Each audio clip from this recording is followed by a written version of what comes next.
In this video, I'm going to show you my top 40 tips and tricks for using your iPhone. Please watch my video all the way to the end. Regardless of how much experience you have with iPhones, I'm highly confident you will find at least one thing you did not know about and you will find it useful.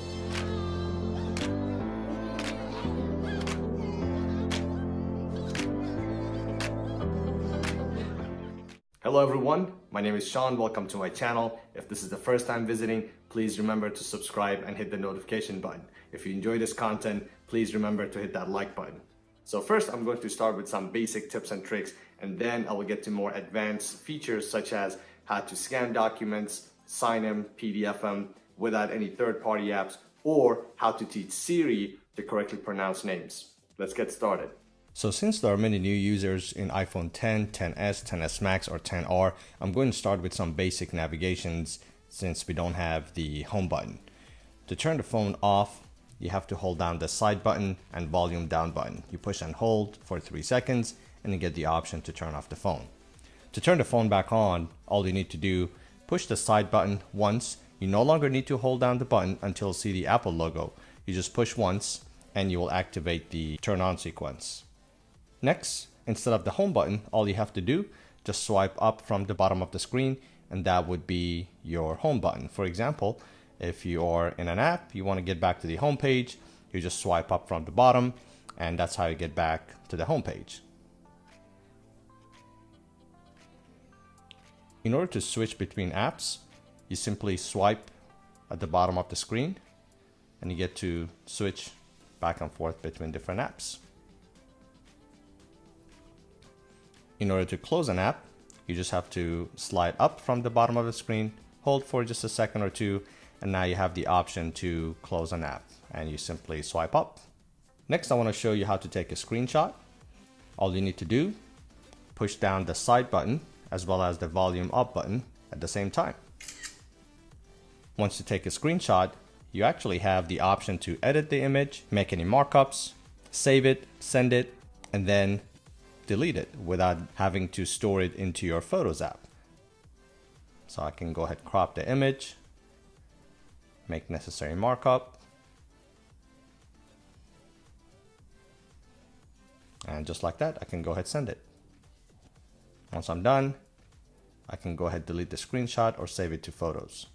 Next, I want to show you the control center. In order to access the control center in iPhone 10, 10s Max, 10R, or 10s, you simply swipe down from the top right side of the screen and you can access your control center. You will probably see a different set of buttons on yours. That's because I have already edited mine to have access to different options, which I will show you in a moment. But first, I want to point out most of the buttons on this screen have the 3D touch menu built into them. For example, if you 3D touch on the flashlight, you get to choose the intensity of the light. In order to modify the set of buttons and options you have available, go to your settings, go to Control Center, customize controls, and this is how you can change the set of options and buttons you have available. In order to access your notifications, you simply swipe down from the top of the screen, either in the middle or left, just like that. What's nice is you have a couple of options built in right to the screen. For example, just like before, you get to obviously clear a notification just like that. But also if you get multiple notifications from a particular app, the new iOS will group these notifications together. And you can collapse them or expand them just like that. From here, you get to clear all the notifications that you have received from that app. But right from this page, you have the option to manage these notifications with two very good options. When you hit manage, you have the option to turn off the notification completely or deliver quietly. And what that will do, it will no longer alert you when you have notifications from that app, but whenever you visit your notifications section by pulling down at the top of the screen, you get to see those notifications.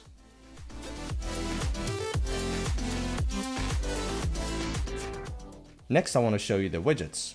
From your home page, swipe left, and you have access to your widgets. In order to edit, scroll all the way to the bottom, hit the edit button, and as you can see, many of the third-party apps, they offer some sort of widgets. Some are more useful than others. You get to play around with the apps you have and see which one you would like to have. And in order to add it to your widgets, you simply go ahead and hit the plus sign. And now my IFTTT is added to the widget section. And in order to get out of the widget section, you can simply swipe back to the home page or swipe up from the bottom. Next, I want to show you how to turn your keyboard into a trackpad. So let me open up the notes section. And I'm going to go ahead and type some stuff in. Now, typically, if you have a typo, you're trying to go back. We are all familiar with trying to find out exactly where that one spot is with this small magnifying glass. An easier way is you can 3D touch anywhere on the keyboard, like that. And then this will turn into a cursor for you. The next keyboard tip I have for you is turning your keyboard into a one-handed friendly keyboard by having the keys collapse to the left or to the right. The way you would do that is you push and hold on the globe at the bottom left side of the screen, and you push this button to collapse them to the right and this button to collapse them to the left, just like that. Now, if you're holding the cell phone with one hand, it's going to be a lot easier to type this way. In order to get back to the normal phase, you simply hit this arrow button and then it will get back to normal. Next keyboard tip I have is the shortcut for typing .com, .net, .org, and so on and so forth. So let's go to Safari, for example. Let's say I'm trying to go to the Adobe site. I can type Adobe, but instead of typing .com, I can just push the dot button and let go, and that will type .com for me. In case if I'm trying to go to a site that is .net, push and hold, and then I can change this to a .net, just like that. This comes really handy when you're filling out forms and you want to type your email address in. It's going to make it very convenient to type that address fairly quickly. Once you get used to it, you're going to love this. Next, I want to show you some tips in the messaging app. So let's open that up. The first one has to do with Memoji. Many of you guys familiar with Memoji. That's your animated avatar. One thing you may not know, you can actually turn your Memojis into stickers. And let's say you get a text message from your friend and is asking you how are you feeling. Instead of sending the traditional smiley face and you want to send your Memoji, you can open up the text, fire up your Memoji, like so. So this is me right here. Hello. And all I have to do is just push and hold on my avatar and it will give me a still image, which I can use it as a sticker, just like that.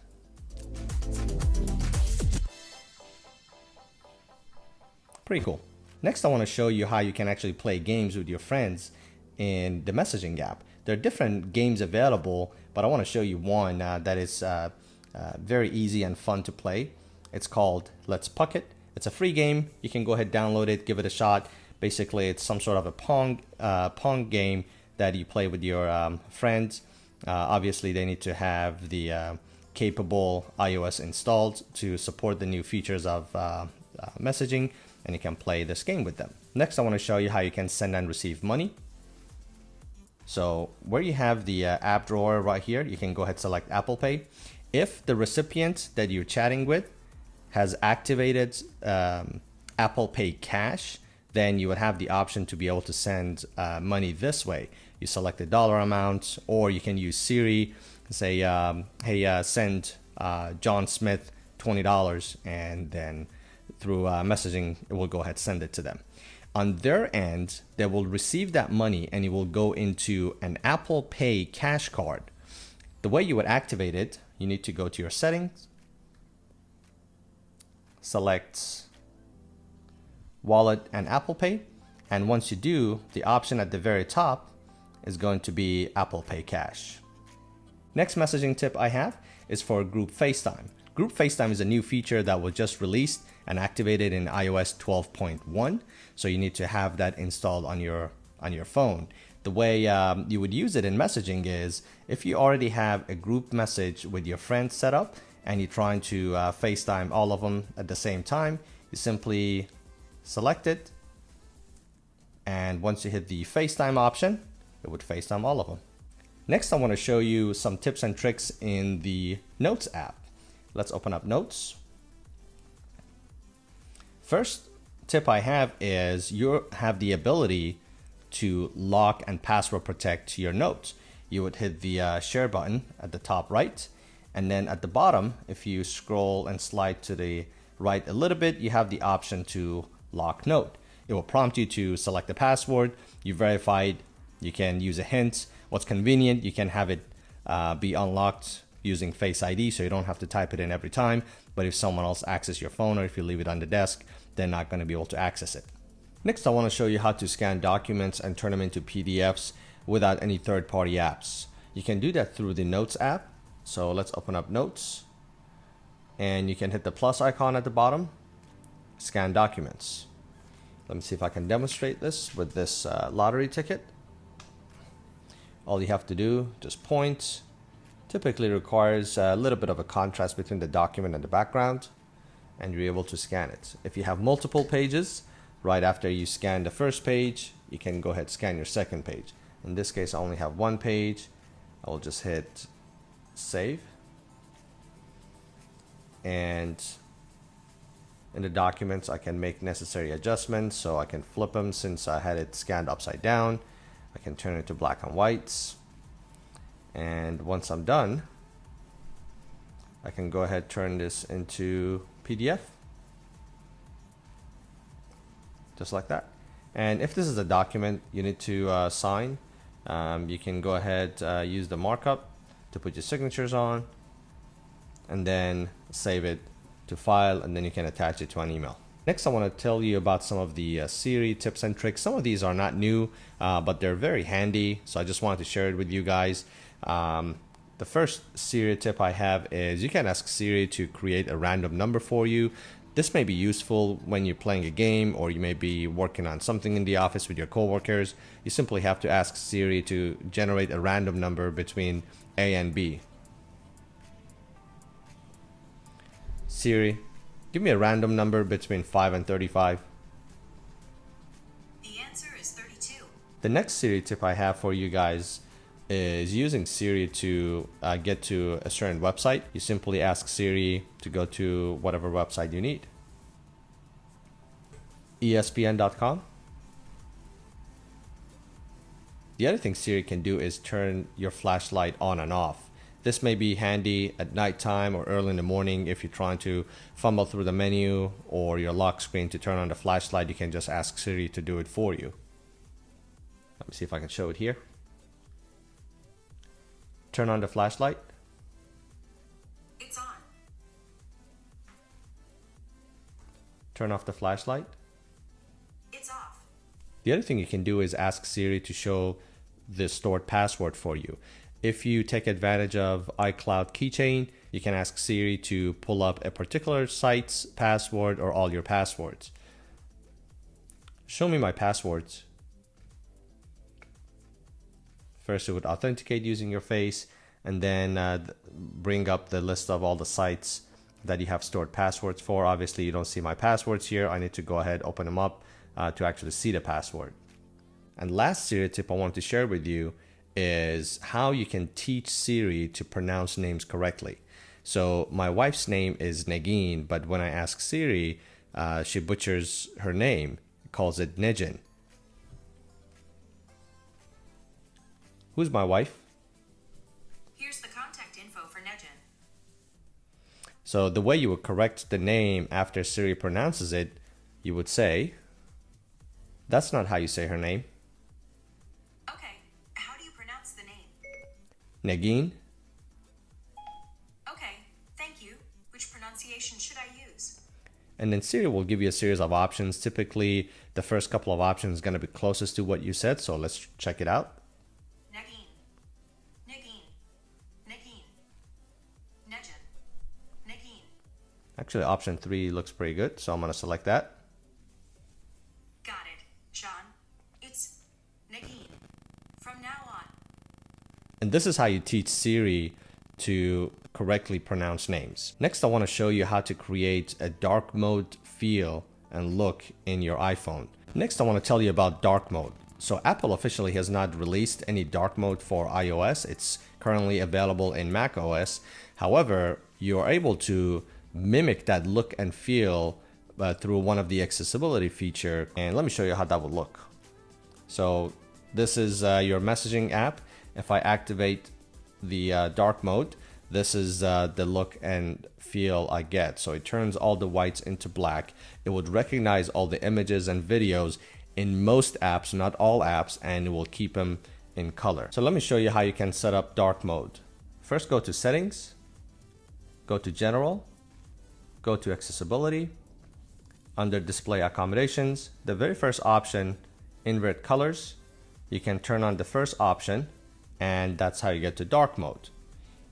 If you would like to turn on the shortcut for that, go back to accessibility menu, scroll all the way to the bottom, accessibility shortcut, and make sure you check smart invert colors, and that's how you're able to get to the dark mode quickly by triple clicking the side button. The other accessibility feature I wanted to show you that will give you a nice look and feel when you're using your phone is the grayscale or gray mode. Go back to display accommodations, color filters, and you turn on color filters and it gives you several options. Make sure grayscale is selected. Now, if you go back to your shortcuts, go to accessibility menu, scroll all the way to the bottom, accessibility shortcut, and make sure your color filter is selected as well. Now, once you triple click the side button, you get both options, color filters and smart invert. So if you have them both turned on, it's going to get you a lot of black background, which will save you significant amount of battery life. And you can have the color filters turned on to get into the grayscale mode, because when colors are on the screen, that also takes more battery. And this dark mode would save you significant amount of battery life. Apple Insider has done a really nice test when they were able to show after 3 hours of usage, just looking at the Safari pages, when the phone was being used under its normal condition, the battery went down to about 22%, I think. And after about 3 hours, when they had the dark mode on, it went only from 100% to about 78%. So that is a very impressive amount of battery life that you can save. Next, I want to show you a very important feature which has to do with emergencies. Hopefully you will never get to use it, but it's really important to show that this option exists if you ever have the need for it. The first thing I want to show you is medical ID. In medical ID, the first responders are able to access your information such as your date of birth, your blood type, weight, height, emergency contact, as well as any allergies you may have. So if you load all that information to your medical ID, they're able to access it.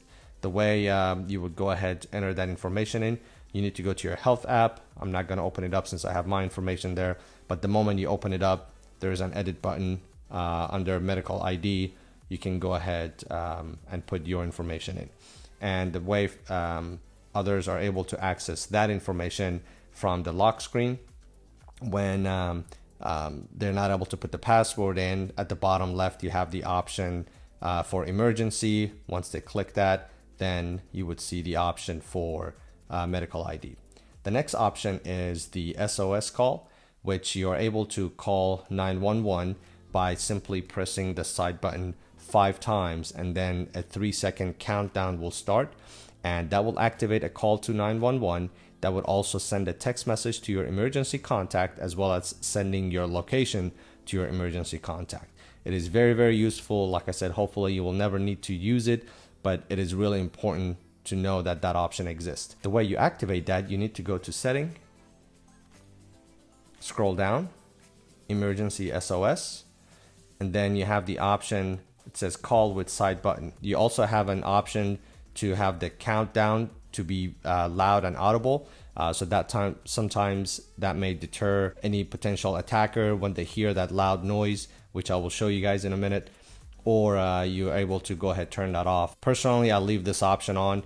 It happens sometimes when the phone is in my pocket. I think I'm turning up the volume, but instead of pressing the volume up button, I'm pressing the side button, and obviously after 5 times then I hear that loud noise. I know I have pushed the wrong button and calling 911. So I would suggest to leave the countdown sound on. Let me show you how that would sound.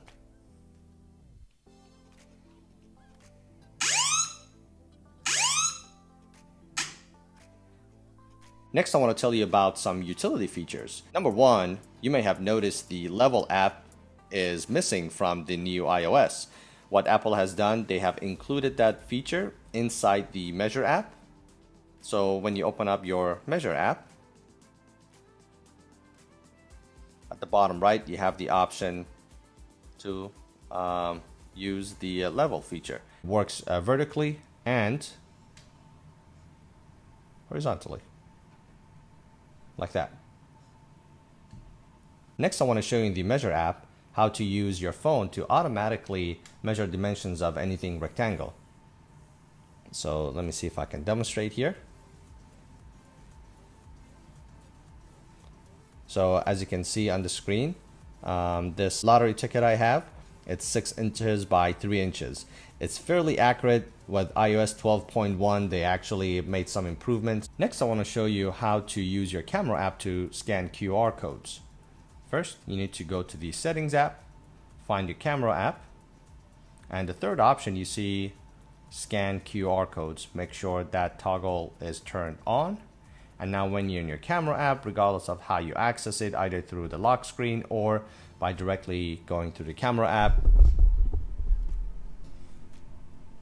once your camera sees a QR code, it will give you an option at the top and you can open it up just like that. Next, I have a couple of tips about your Face ID. One, your Face ID, if you want to make it faster, which actually I do not suggest, but sometimes if you are at work or you're driving, you want to quickly glance at your phone. Again, do not do this. This is not a good practice. If you don't want to stare at your phone so it will detect your eyes before you unlock the phone, you can turn that feature off. So first go to Setting, go to Face ID and Passcode. So when you scroll down, you see the option Require Attention for Face ID. You can toggle that off and iPhone will no longer need to verify you're looking at it before unlocking. And this makes it a lot faster. Also recently, Apple added the ability to add additional faces. First, when iPhone 10 came out, this feature was not available. Now they have added that. Apple refers to this as additional or alternate look, but I have been able to go ahead and add my wife to the Face ID for an alternate face, and it works just fine. Next, I want to show you one tip in the Calculator app. If you open up the calculator, as you are typing, if you're trying to delete something, you can actually swipe either right or left and you get to delete the numbers. This just makes it a little bit faster if you're trying to delete the numbers off of the screen. So that's one tip for you right there in the Calculator app. Next, I want to show you a couple new features in the Do Not Disturb. So go ahead, open up the Control Center. Where you see Do Not Disturb, you can do a 3D touch.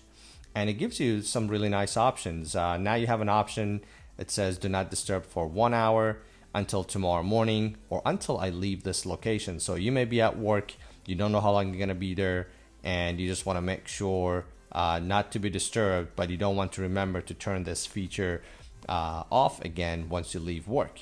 And next feature I want to show you is the Hearing Assist option. This is an option you can add to your control center, and don't use this for evil, but I just want to share with you what it will do. It's an accessibility feature. Basically, it would use the microphones in your phone and would amplify that sound and stream it into your AirPods. You may use it for fun purposes if you want to spy on someone. Again, I do not suggest it. Use it at your own will, but that's a nice feature that is available. So right now I don't have my AirPods on. It would tell me that it's unavailable right now, but if I had it on, it would give me an option and I would simply click and turn that back on. And finally, I have some tips and tricks in Safari. So let's go ahead and open up Safari. In Safari, you have the ability to move backward and forward in history. All you need to do, you push and hold the back button and it would actually give you a series of previous sites you have visited on that tab, and you're able to go back. You can do the same thing if you would like to move forward. You push and hold the forward button and you're able to go to sites. Another cool feature that Apple has added is the ability to have unlimited number of tabs open, but sometimes that become a little bit challenging to close them one at a time, and before you know it, you may have hundreds open. Now, if you want to close all your tabs at once, all you need to do, you push and hold the new tab button at the bottom right side of the screen, and now you have the option to close all the tabs. So you can see I have 95 tabs open, and a push of a button, I can go ahead and close all 95 of them. But let's say I want to go ahead and close this one tab, but I realize I made a mistake. I want to go ahead and open it back up again. So we push the new tab icon, and then I push and hold the plus icon. Then it will give me the option to revisit the recently closed tabs. Next feature I want to show you is how to search within a web page.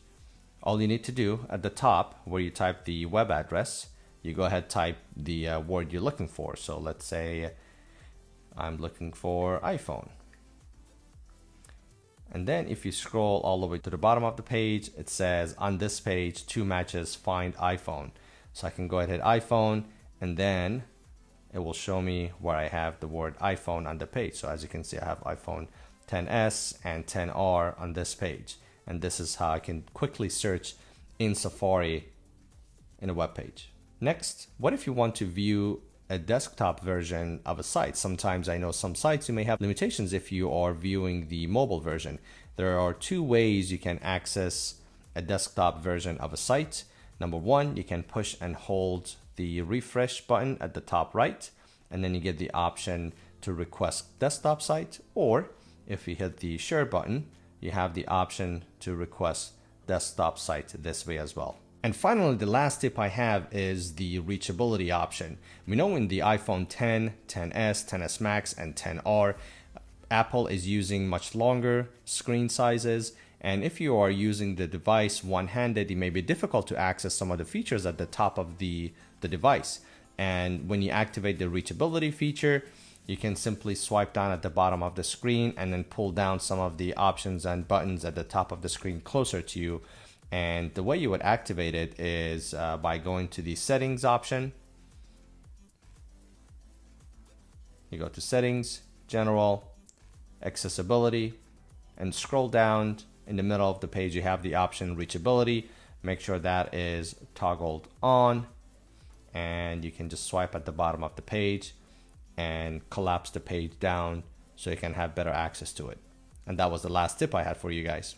So this was it, guys. Hopefully you found this video useful. Please comment down below what is your favorite feature that you learned in this video, or if there is something else that I did not include that you want to share with everyone else that is watching this video. That will be very helpful.